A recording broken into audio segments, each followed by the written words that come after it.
You said that you believe in the Bible because you believe in Jesus and not the other way around. Aren't you putting your personal experience ahead of the evidence? If I'm to believe in Jesus, I cannot trust your personal experience. Right.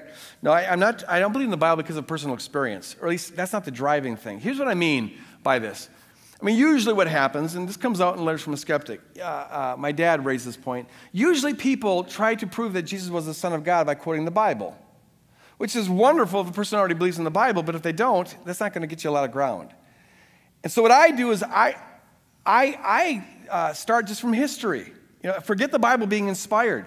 Let's just treat the Bible like you treat any other collection of ancient documents and subject it to the same test you subject any other ancient documents. Use the same kind of historical critical reasoning as you use with regard to any other historical documents to try to ascertain, is it trustworthy or is it not? Is it liar, legend, or is it giving us reliable history here?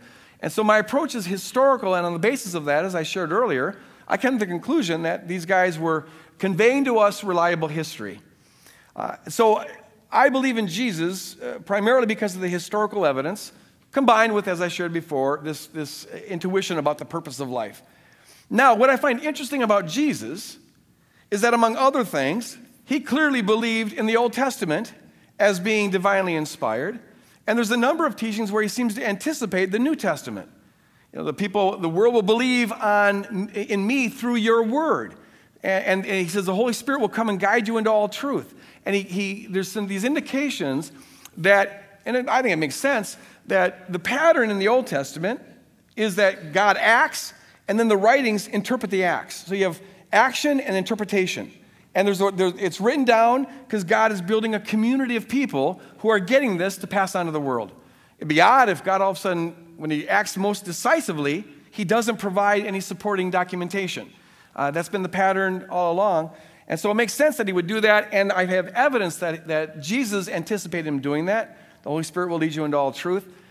And so, from my perspective, I have reasons for believing on a historical basis, primarily, that Jesus is the Son of God.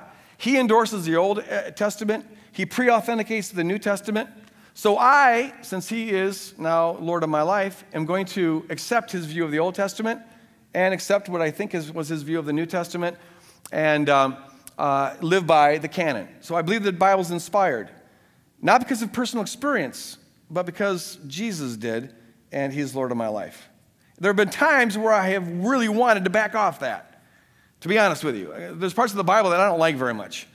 Honestly, if I'm being really honest with you, what's the purpose of not being honest? I wish they weren't in there. But it's really hard for me to call Jesus Lord and correct his theology. And so sometimes you just got to, out of obedience, believe stuff and do stuff, and that's why I hold to it.